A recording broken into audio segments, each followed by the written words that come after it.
A day in my life as a BPO employee working the graveyard shift. Usually, my day starts around 8 or 9 p.m. Kahit madilim na sa labas, gigising na ako, mag-stretch konti, at pilitin ang sarili na magising ng tuluyan. Thank you, Lord. Mag-check ng phone, kaso di ko ma-check phone ko kasi nagbi-video ako, di ba? Makes sense.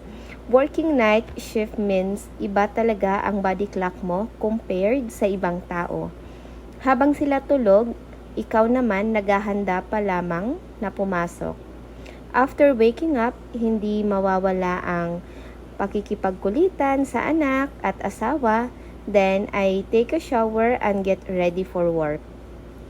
Bago umalis ng bahay, I make sure na kumain ako ng konti. Kailangan may energy ka kasi sa shift namin, hindi mo alam kung chill lang ba ang mga calls or sunod-sunod na queue. Papuntang work, ang hirap pa sumakay, puro truck ang sasalubong sa'yo, kaya nalilate minsan at nagmamadali. After ko mag-shower, nagme-makeup muna ako, nagtitingin-tingin ng mga kung anong pwedeng suotin, then papasok na sa work. Paglabas mo, madilim na, tas minsan wala pang mga tricycle. Pagpunta mo dun sa highway, ang daming truck na sasalubong sa'yo, puro alikabok. Pagdating sa office, haba pa ng pila sa elevator, maglalag-in na sa computer, open lahat ng tools, and prepare for the shift. Minsan may team huddle where we talk about updates, reminders, at konting motivation para sa buong gabi. As BPO agents, our job is to stay calm, listen carefully, and help them solve their problems as much as possible. Working in BPO teaches you a lot of things. Hindi lang communication skills, kundi patience, professionalism, at empathy. So, minsan, kailangan talaga yon. Hindi mo alam kung ang makukuha mong calls or ang madadial mo is yung mga mababait na customer. Meron, pag minsan, ang ano nila is the bills, lalo na yon, sobrang galit na galit sila. So, kailangan mo talaga ng patience and then to ensure na tutulungan mo talaga sila sa problem nila. Minsan, bigyan mo sila ng credits para maganda yung ibibigay nila sa'yo na score. Magbabaon pala ako kasi nagtitipid na ako ngayon. Mahirap na kasi sobrang mahal na ng bilihin. And then yung sahod mo napupunta lang sa tax, napakalaki. Nagpapabango na ako kasi ready to alis na, then kiss sa asawa.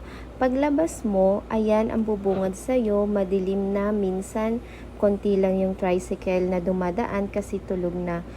Minsan nga natatakot akong bumiyahe mag-isa kasi iba na yung panahon ngayon, nakakatakot na, hindi mo alam. Pero good thing, andyan si Lord, ginagabayan tayo. Tas pagdating mo pa ng highway, puro truck ang sasalubong sa'yo. Minsan wala pang masasakyan kasi puno yung UV or wala talagang mga UV. Ang traffic pa kaya nalilate talaga. Swertihan na lang pagbaba mo ng tricycle, meron agad UV na dumating. Kaya makakasakay ka agad at sana nga laging araw-araw ganun para hindi malate. So pagdating nga namin sa Cubao, nagmamadali na kami kasi mga 5 minutes na lang, mag-i-in na kami. Then, minsan yung elevator, matagal pa, isa pa sa cause ng pagpapalit. Ayan na yung locker namin, so nagmamadali na kami dyan. Break na namin, ito usually yung time na magkakasama kayo ng teammates mo sa pantry, kumakain, nagkwekwentuhan, minsan nagra-rant tungkol sa mahirap na call, minsan naman tumatawa sa mga funny customer experiences. One thing I really appreciate in this industry is the friendships you build kapag sabay-sabay kayong nagpupuyat, sabay nag-huddle ng stress, sabay nagse-celebrate ng small wins, lalo na pag maraming benta yung ka-team mo, tas ikaw wala, mainggit ka na lang talaga. So, ganun na nga siya. And then, usap-usap lang sa mga buhay-buhay, kung may pera, kung wala, pwede bang pautang muna, tapos bayaran kita sa sahod, mga ganong scenario. And then, bandang 3 a.m. lunch na namin. Dito na yung moment na talagang inaantok ka na. Ito yung time na parang gusto mo na lang pumikit saglit. But even when we're tired, we keep going. Bawat sales na mako-close, it's fulfillment. Then slowly, mapansin mo sumisikat na ang araw. Habang ang karamihan ng tao ay nagigising at naghahanda para sa trabaho nila, kami naman ay patapos na sa shift. Magla-log out na si system, uuwi na minsan. Hindi puyat kasi natutulog sa prod. Joke lang.